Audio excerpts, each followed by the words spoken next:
Respected parents, नमस्कार। कैसे हैं आप? मैं आशा करता हूँ आप बिल्कुल स्वस्थ होंगे। जैसा कि आप जानते हैं कि नया सेशन शुरू हो चुका है 5 अप्रैल से। क्लास 3rd से लेके 12th तक लगातार क्लासेस चल रही थी। अब हमने प्लान किया था कि 1st और 2nd को भी बुला लेंगे ताकि ऑफलाइन बढ़िया से बच्चों की क्लासेस चलनी शुरू हो जाएं। बीच में फिर से कोविड की बढ़ती संख्या के कारण फिर से हमें ऑनलाइन पर आना पड़ा है। आप जानते हैं कि अब नर्सरी से लेकर 8th तक के बच्चे ऑनलाइन क्लासेस ले रहे हैं और 9th ऑनवर्ड ऑफलाइन क्लासेस बच्चे ले रहे हैं। और नई 10th, नई 12th और नई 9th पूरे जोर शोर से अपने काम पर लगी हुई है। मैं आपसे कहना चाहूँगा एक बार बच्चों से आप बातचीत करते रहें कि कैसे काम चल रहा है। ऑनलाइन को भी इफेक्टिव करने का पूरा प्रयास किया जा रहा है। आज मैं एक बात कह दूँ आपको कि जब से ऑनलाइन शुरू हुआ है बहुत से पेरेंट्स के मन में कुछ भ्रम आए हैं, कुछ शंकाएं आई हैं। इसमें कोई दो राय नहीं कि कोविड के केस बहुत ज़्यादा बढ़ गए हैं, लेकिन मुझे भरोसा है ये दूसरी लहर को हम बहुत जल्दी काबू में कर लेंगे। कई लोगों को शक है कि दोबारा से लॉकडाउन लगेगा, लेकिन पूरा विश्वास है कि सरकार पूरी सख्ती करेगी। रात का कर्फ्यू जैसे लग चुका है, दिन में 144 लगा दिए सरकार ने, और इस चेन को तोड़ने के लिए सरकार पूरी तरह प्रयास कर रही है और हम सब लोग भी सहयोग कर रहे हैं। तो मैं आप सबसे एक बात कहना चाहूँगा कि ऐसा विश्वास बना के रखें कि लॉकडाउन अब नहीं लगेगा। सख्ती बढ़ेगी लेकिन लॉकडाउन नहीं लगेगा, क्योंकि लॉकडाउन लगने से सारी अर्थव्यवस्था चौपट हो जाएगी। ये विश्वास आप बना के रखें। ऐसा देखने में आया है कि जब से ऑनलाइन क्लासेस शुरू हुई हैं, पेरेंट्स ने अपने एडमिशन प्रोसेस को एकदम थाम दिया है। शायद उनको कुछ वहम हुआ। मैं सभी पेरेंट्स से आग्रह करूंगा कि किसी भी किस्म का वहम न पालें। कोई काम नहीं रुकेगा, सब काम चलते रहेंगे। पिछले साल भी इतनी बुरी स्थिति में भी सारे काम चले।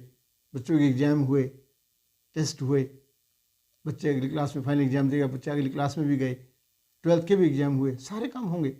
डियर पेरेंट्स, कुछ नहीं रुकता, जीवन कभी नहीं रुकता। आप सबसे मेरा आग्रह है कि एडमिशन प्रोसेस को हर हालत में 25 अप्रैल तक निपटा दिया जाए। आप जानते हैं कि पूरी एक व्यवस्था है, एक सिस्टम है, हम सब एक दूसरे से जुड़े हुए हैं। अगर वो सिस्टम रुकेगा तो सारी व्यवस्था ही रुक जाएगी। तो सभी पेरेंट्स हैं, जो नए पेरेंट्स हैं उनसे पुराने पेरेंट्स हैं उनसे निवेदन करूंगा कि एडमिशन प्रोसेस को बिल्कुल ना रोके और 25 अप्रैल तक को इसे फाइनल कर दें।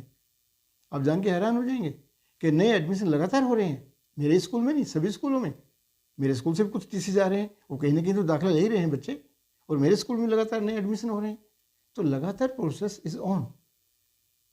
हम अपना काम पूरी शिद्दत से कर रहे हैं और मैं पूरे विश्वास से बात कह रहा हूँ, आने वाले 15-20 दिन के अंदर आप देखेंगे कि जो कोविड की जो संख्या बढ़ती जा रही है ये कंट्रोल में आ जाएगी और घटनी शुरू हो जाएगी।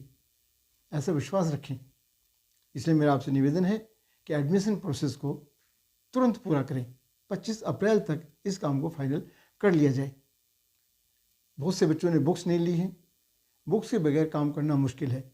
पिछली बार स्थितियाँ अलग थी क्योंकि सेशन ही शुरू नहीं हो पाया था और पिछले सेशन में सरकार की भी कोई तैयारी नहीं थी। इस साल सरकार पूरी तरह तैयार है। 2 इंजेक्शन पहले हमारे पास हैं, तीसरा इंजेक्शन भी रशिया से आ गया है और हम लोग अलर्ट भी हैं, सावधान भी हैं। इसलिए किसी को भी डरने की ज़रूरत नहीं है कि बच्चों को साल पढ़ाई नहीं होगी।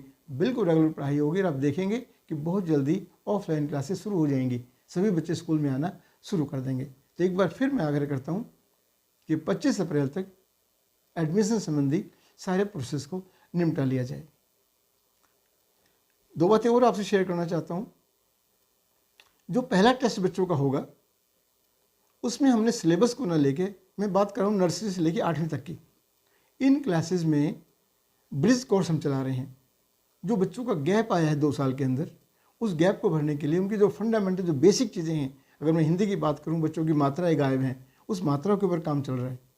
इंग्लिश के अंदर बच्चों की रीडिंग गायब है, राइटिंग स्किल बिल्कुल उड़ गया है, हम उसके ऊपर बहुत शिद्दत से काम कर रहे हैं। स्पेलिंग बनाना बच्चे भूल गए हैं। तो साइंस के अंदर, मैथ के अंदर बच्चों को जमा घटा गुना भाग बेसिक काटना, बहुत सारी चीज़ें बच्चों के माइंड से गायब हो गई हैं। तो उनका पहला टेस्ट हम इस बेसिक फाउंडेशन का ही लेंगे, जो फंडामेंटल चीज़ें उसी का अभ्यास कराया जा रहा है। तो मैं आपसे निवेदन करूंगा कि आप बच्चों के ऊपर नज़र रखें, और कोई भी आपकी राय हो, कोई भी मन में कोई बात आए, आप तुरंत ऑनलाइन भी बताएं और स्कूल में आके भी। आपके नंबर, हम सबके नंबर आपके पास हैं, अब हम इन्फॉर्म करें कहीं किसी किस्म की कोई दिक्कत आती है तो आपकी हर समस्या का निदान किया जाएगा। और मैं आपसे मैं बड़े मन से एक बात कहना चाहता हूँ कि इस साल में जैसे जैसे साल ख़त्म होगा, मैं कई बार पेरेंट्स से कहा मैंने कि मैं पूरी तरह एकेडमी के अंदर अपने आप को मैंने डाल दिया है। मेरे बेटे ने सारा एडमिशन का काम संभाल लिया है। आप बहुत जल्दी देखेंगे कि आपके बच्चों की जो रीडिंग एबिलिटी है उसमें आप बहुत ज़बरदस्त परिवर्तन देखेंगे। जो बच्चों की राइटिंग स्किल, जो उनकी राइटिंग ख़राब हो गई है, आप देखेंगे उनकी लिखाई इंग्लिश और हिंदी दोनों की बहुत अच्छी होगी। इसके अलावा आप ये भी देखेंगे बहुत सारे बच्चे जो घर जाके काम नहीं करते हैं, पेरेंट्स शिकायत करते हैं जी घर आके कुछ नहीं पढ़ता। ऐसा एक भी बच्चा नहीं बचेगा, हर बच्चा काम करेगा। और ऐसा वक्त आएगा आप देखेंगे कि ट्यूशन की आपको ज़रूरत ही नहीं पड़ेगी। मैं पूरी तरह एकेडमिक के अंदर पूरी तरह इन्वॉल्व हो चुका हूँ, हर बच्चे पे मेरी नज़र है। मुझे सिर्फ आपके सहयोग की ज़रूरत है। एक बार फिर आपसे कहूँगा कि 25 अप्रैल तक एडमिशन संबंधी जो भी प्रोसेस है उसको निपटा दें और सभी बच्चे बुक्स अपनी टाइम से ले लें ताकि उनके काम में कोई विघ्न ना आए। ये जीवन तो चलता रहेगा, जीवन रुकने वाला नहीं है, तो बच्चों की एजुकेशन क्यों रुके, बच्चे किसी काम से पीछे क्यों रहें। मैं समझता हूँ कि आप मेरी दिल की बात समझेंगे और हमेशा से आपने मुझे सहयोग किया है, आज भी मुझे सहयोग करेंगे। तहे दिल से आपका शुक्रिया करता हूँ। Thank you very much.